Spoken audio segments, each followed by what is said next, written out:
मैं सानिका और आप देख रहे हैं न्यूज 21। जालोर जिले के कुड़ा दवेसा स्थित श्री रामदेव गोपाल गौशाला सेवा समिति की कार्यकारिणी टीम ने न्यूज 21 के वरिष्ठ संवाददाता सुनील खींची और कैमरामैन मनोज के साथ विशेष बातचीत में गौशाला की समस्या और विकास कार्यों पर चर्चा की। समिति के अध्यक्ष हेमाराम, कोषाध्यक्ष राजाराम राजपुरोहित, सचिव मगाराम, समस्त ग्रामवासी और सहित गौ भक्तों ने सरकार से गौशाला को हाईटेक, आत्मनिर्भर बनाने और भूमि का पट्टा जारी करने की मांग उठाई।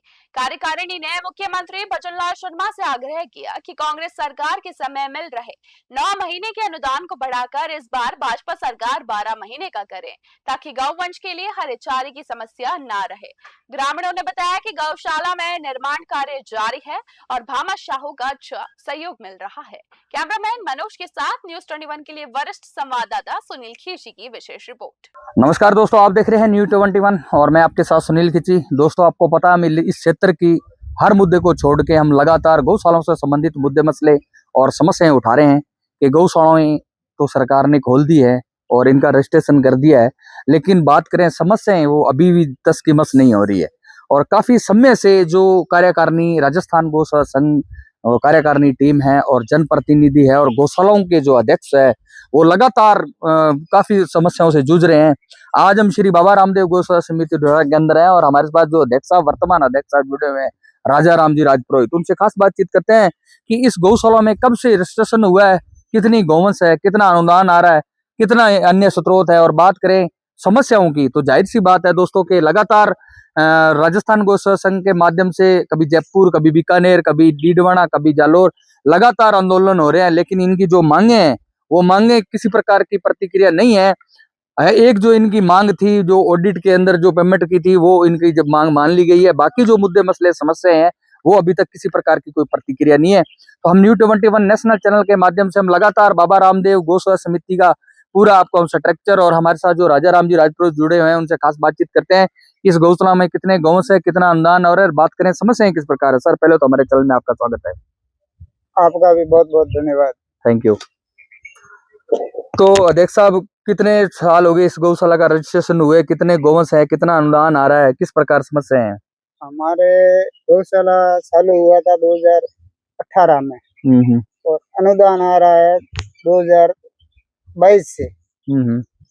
तो अनुदान समय से नहीं आने के वजह से परेशानी होती है और हमारे ये गोचर भूमि की समस्या बहुत आ रही है जी। गोचर भूमि में हर गौशाला गोचर भूमि में ही है, ठीक है, वर्तमान में। और उसमें समस्या है, लोगों ने अतिक्रमण करके रखा है तो गायों के हिरने फिरने की जगह नहीं है। तो वो सरकार समस्या सुने और आप भी मीडिया वाले सरकार तक आवाज पहुंचाए। आपका भी बहुत बहुत धन्यवाद। Thank you. और हमारे जो अनुदान आ रहा है उसमें सरकार बढ़ोतरी करे। कुछ अनुदान से पूरा नहीं होता है तो हम गांव वालों के सहयोग से ही गौशाला चलती है और सरकार का भी अनुदान आता है। ऐसा नहीं है नहीं आता है, आता है लेकिन समय पर नहीं आता है ना, समय पर नहीं आता है। तो उससे हमारे को कठिनाई बहुत होती है। तो अभी कितना अनुदान आया है आपका, कितने गौवंश है, दूध और घी वगैरह या खाद वगैरह किस प्रकार मेंटेनेंस करते हो? क्या कुछ सहयोग मिलता है जनप्रतिनिधियों के द्वारा? हम तो खाद तो क्या है कि गांव में थोड़ा बहुत होता है तो बेच देते हैं। बाकी दूध तो है तो इतने गाय दूधारू है नहीं, इतना सहयोग होता नहीं है और बच्चे पीते हैं।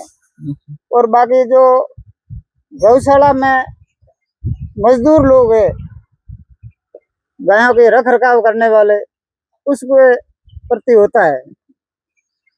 दूसरा है कि जो गौशालाओं में चिकित्सा की किस प्रकार की व्यवस्था है? देखा जाता है धरातल पर कि यहाँ को कोई डिस्ट्रिक्ट लेवल पे यानी कि जिला लेवल पे या तहसील लेवल पे कोई बड़ा पशु चिकित्सालय नहीं है। अगर किसी कारणवश मान लो कोई एक्सीडेंट हो जाता है या कुछ गौ माता के प्रति कोई अलग आपत्तिजनक, जैसे मान लो कोई बीमारी हो जाती है, उसमें किस प्रकार ट्रीट करते हो? उसमें तो हमको बहुत समस्या आती है। अगर मान लो कहीं पे गौवंश टूट फूट गया तो उसको हमारे यहाँ तो डॉक्टर भी की व्यवस्था नहीं है, तो हम उसको गांव वाले इकट्ठे करके संधा करके उस गाय को बड़े हॉस्पिटल में पहुंचाते हैं। हमारे लेवल पे कोई हॉस्पिटल नहीं है, कोई डॉक्टर नहीं है। जी जी। तो अभी कितने गौवंश है आपके पास? हमारे पास 304 गौवंश है। तो आपने ही चालू की थी इस गौशाला को? तो गांव वालों ने सब बामासा ने मिलकर चालू किया। बाद में आपको सबमिट देख रेख मैं करता हूँ, सारा रजिस्टरमेंट आप करते हाँ। हो? सर लगातार हम आपको ये बात बताना जा रहे हैं कि राजस्थान गौशाला संघ के अंदर लगातार जो इनके मुद्दे, तमाम मुद्दों पर प्रकाश डालेंगे। और बात करें प्रभावी रूप से अगर बात करें तो देखा जाता है कि जो पहले की जो सरकारें थी उन्होंने भी विकास करने की कोशिश की है, और अभी ये डबल इंजन की सरकार है, ये किस प्रकार अभी अनुदान दे रही है, या बात करें किस प्रकार मुद्दे समस्याओं पर खरा उतर रही है। इनकी जो मांगे हैं वो ये है कि जो बिजली, लाइट, पानी की निकासी और पेयजल की जो व्यवस्थाएं, अन्य खर्चे हैं वो एमएलएमपी कोटे से वहन होने चाहिए। धन्यवाद भाई जो बिजली के अन्य खर्चे हैं वो एमएलएमपी कोटे से वहन होने चाहिए, ये भी मांग उठ रही है।